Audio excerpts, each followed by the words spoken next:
saya Resa Laura. Dan saya Intan Awalia. Hari ini kita akan membahas hal yang suka dianggap sepele, tetapi berbahaya nih buat kesehatan, yaitu rokok dan ganja.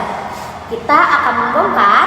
Nih yang pertama nih kita akan membongkar tentang gimana sih cara rokok itu bisa merusak paru-paru teman-teman. Dan juga bagaimana cara menolak ajakan misalkan seseorang mengajak kita merokok. Plus seberapa serem sih dampak narkoba ke otak dan masa depan. Aku juga dulu pernah sempat mikir gitu, pengen ngerokok karena ngerokok itu kayak keren kan.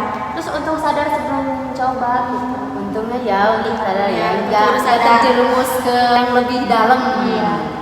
Nah teman-teman, kita juga di sini gak cuma bertiga nih, kita kedatangan tamu spesial yaitu Mas Tegar, yang dimana beliau ini punya pengalaman sebagai perokok pasif sejak kecil. Ini dia Mas Tegar. Hai Mas Tegar. Halo. Terima kasih udah undang saya. Senang bisa bercerita di sini. Langsung aja nih Mas Tegar, bisa dong sedikit ceritain gimana sih pengalaman Mas Tegar sebagai perokok pasif? Ya, saya tumbuh di rumah yang penuh asap rokok. Ayah dan kakak laki-laki saya sering merokok tiap hari. Saya sendiri gak pernah merokok, tapi ya itu terkena dampaknya. Kalau tentang kesehatan kamu gimana sih waktu itu? Cukup parah. Tiap pagi batuk-batuk, kadang sampai sesak napas. Pas dicek, paru-paru saya iritasi. Padahal saya gak pernah isap rokok langsung. Oh, jadi yang ya cuma menghisap ke bawahnya aja ya udah bisa bikin sakit ya? Iya.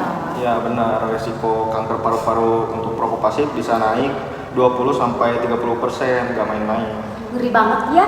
Jadi kalau bukan perokoknya juga, kalau di sekitar kita menghirup asap rokok itu bisa kena dampaknya ya.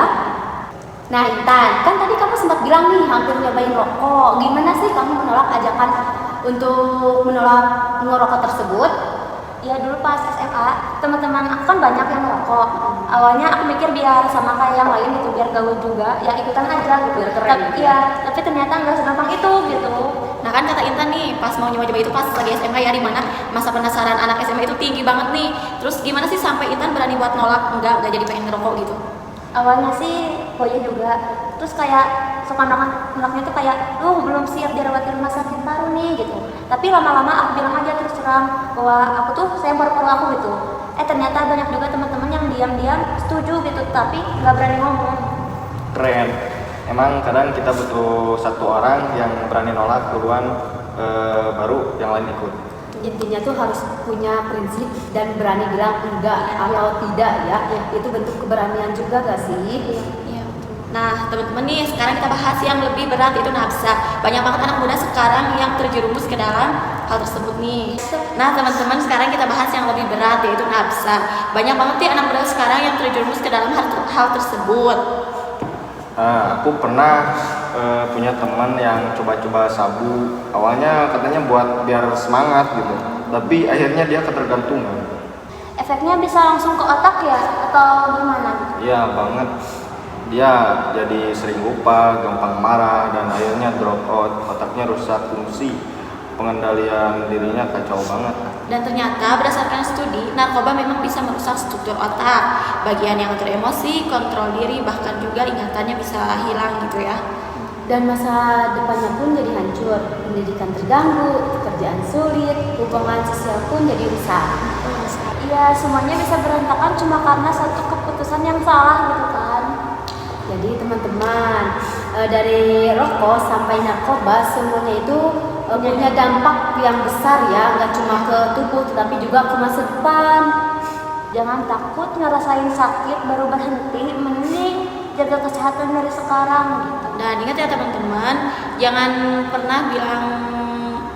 pernah malu untuk bilang tidak ke ajakan ngerokok atau narkoba. Itu bukan lemah, itu kuat teman-teman, dan juga berani.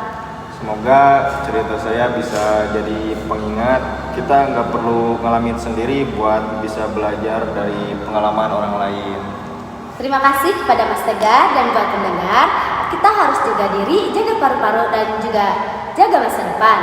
Karena satu batang rokok itu mengandung lebih dari 7.000 bahan kimia loh. Kebayang gak sih kalau setiap hari kita cowok itu menghabiskan satu bungkus rokok. Kalau satu bungkus rokok isinya 12, jadi seberapa banyak sih bahan kimia yang ada di tubuh kita? Nah, benar tuh teman-teman. Jadi ingat ya, hindari rokok sebisa mungkin. Dan juga jangan pernah takut untuk bilang tidak pada rokok. Segitu saja podcast dari kita kali ini. Sampai jumpa di episode selanjutnya. See you next time. Bye-bye.